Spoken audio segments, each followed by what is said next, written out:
दोस्तों, एक गरीब मुसलमान एक कंपनी में काम करता था, लेकिन मुल्क में लॉकडाउन की वजह से कंपनी पूरी तरह खत्म होने वाली थी। तभी कंपनी के मालिक ने उस गरीब मुसलमान को नौकरी से निकाल दिया और जो कुछ पैसे निकलते थे उसको देकर कहा कि चचा कल से आप नौकरी पे मत आना। ये सुनकर वो उम्रदराज गरीब बहुत बोझल कदमों से अपने घर आ गया कि मकान मालिक दरवाजे पे खड़ा है। मकान मालिक सख्त लहजे में कहने लगा, मियाँ 4 महीने से तुमने किराया अदा नहीं किया है, किराए के पैसे दो वरना घर खाली कर दो। ये सुनकर चचा कदरे परेशान होकर जो कुछ पैसे कंपनी से मिले थे मकान मालिक को दे दिया और घर के अंदर चला गया।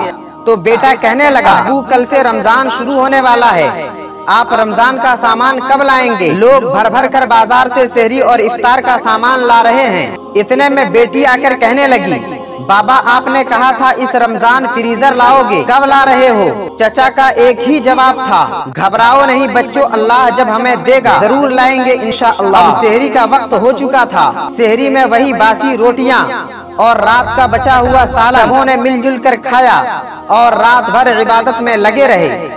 सुबह जब ऑफिस का वक्त हुआ तो बीवी कहने लगी, साहब आपके ऑफिस का वक्त हो चुका है, आप नौकरी पे कब जाओगे? तो चचा ने बताया कि नौकरी से मुझे बॉस ने निकाल दिया है। ये सुनकर उनकी बीवी आंखों में आंसू छुपाकर हैरत से चचा को देखती रह गई। दिन गुजरने वाला था। असर की नमाज अदा करके बीवी ने बेटी से कहा, जाओ किसी पड़ोस के यहाँ से बर्फ ले आओ। वो बच्ची कई दरवाजों पर दस्तक देती रही, बिल आखिर एक दरवाजे पे दस्तक दी तो एक औरत ने दरवाजा खोला और कहने लगी, क्या बात है? बच्ची कहने लगी, अम्मी ने कहा है कि थोड़ा बर्फ दे दें ताकि इफ्तार में ठंडा पानी हो जाए। तो वो औरत कहने लगी, हमने कोई ठेका नहीं ले रखा है तुम्हारा, हर साल रमजान को मुंह उठाकर चली आती हो। ये सुनकर बच्ची परेशान हो गई और वापस जाने लगी। तभी उस औरत ने उस बच्ची को वापस बुलाकर कहा, ये थोड़ा बर्फ ले जाओ, अगर कल से बर्फ लेने मत आना।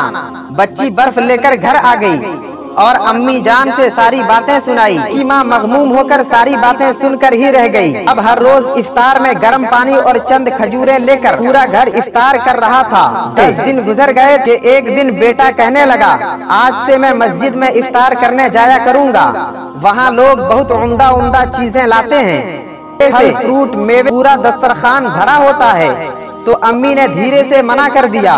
तो बेटा कहने लगा, अब्बू फिर आप फल फ्रूट क्यों नहीं लाते? ये सुनकर चचा के आंखों में आंसू आ गए और तसल्ली देते हुए बोले, बेटा आज मैं बाजार जाता हूँ। फिर चचा बाजार निकल गए और फल वाले से सेब वगैरह का भाव मालूम किया और फिर कहने लगे, ये लो मेरे पास 30 रुपए हैं, इनका जितना होता है मुझे फल दे दो। तो फल वाला कहने लगा, जनाब इतने का तो सिर्फ एक सेब होगा। तभी चचा की नजर नीचे रखी एक टोकरी पे पड़ी।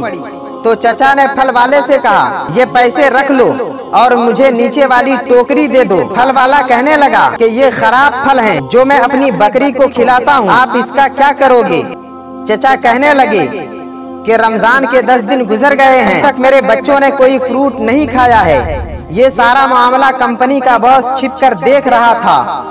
फल वाले को चचा पे रहम आ गया और चचा को पैसे वापस कर दिए और टोकरी भी दे दिया। टोकरी पाकर जल्दी जल्दी घर जा रहे थे। इफ्तार का वक्त होने ही वाला था। पीछे पीछे कार लेकर बॉस आ रहा था। उस चचा का घर देख लिया तो बॉस दोबारा बाजार से कुछ उम्दा फ्रूट और अच्छे अच्छे पकोड़े वगैरह कार में रखकर उनके दरवाजे पर पहुंचे। उनके बेटे से मुलाकात हो गई। फिर बॉस ने पूछा, फलां शख्स का घर यही है? तो उसने बताया, हाँ यही है और मैं उनका बेटा हूँ। इतने में मगरिब की आजान हो गई। बॉस को अंदर बुला लिया। क्या देखता है कि दस्तरखान पे कुछ सड़े गले फल फ्रूट रखे हुए हैं और चंद खजूरें हैं और सारा घर उसी पे इफ्तार करने के लिए बैठा है। तो बॉस ने कार से इफ्तार के सारे फल फ्रूट ले और दस्तरखान पर डाल दिया और साथ मिलकर इफ्तार करने लगे। ताजा फल फ्रूट और उम्दा उम्दा पकोड़े और पकवान देखकर दस्तरखान पर और पूरे घर के तमाम अफराद के चेहरों पर खुशी आ गई। फिर इफ्तार करते हुए बॉस ने कहा कि आप इफ्तार की फिक्र न करें, हर रोज आपके घर इफ्तार पहुंच जाया करेगा और चचा कल से आप नौकरी पे वापिस आ जाएं। ये कहकर बॉस अपने घर को निकला। अभी घर पहुंचने ही वाला था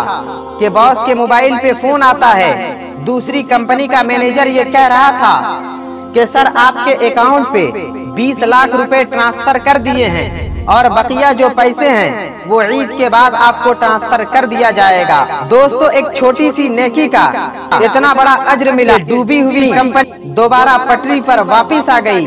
तो हमें भी चाहिए कि रमजानुल मुबारक में अपने इर्द गिर्द अड़ोस पड़ोस में जो जरूरतमंद लोग हैं उनको भी हम अपनी तमाम खुशियों में शामिल करें, अपनी इफ्तार में शामिल करें, अपनी सहरियों में शामिल करें, ताकि अल्लाह तबारक व तआला हमें उसका अज्र दुनिया और आखिरत दोनों में अता फरमाएगा। दोस्तों, मुझे उम्मीद है कि वीडियो आपको पसंद आई हो तो दिल से लाइक करते हुए दोस्तों अहबाब को शेयर जरूर कर दें, और अगर आप चैनल पर पहली बार आए हैं तो सब्सक्राइब करते वक्त बेल आइकन को दबाना बिल्कुल ना भूलें। ऐसे ही लेटेस्ट वीडियोस बर वक्त पाने के लिए फिर आपसे मिलते हैं अगली वीडियो में। तब तक के लिए अल्लाह हाफिज।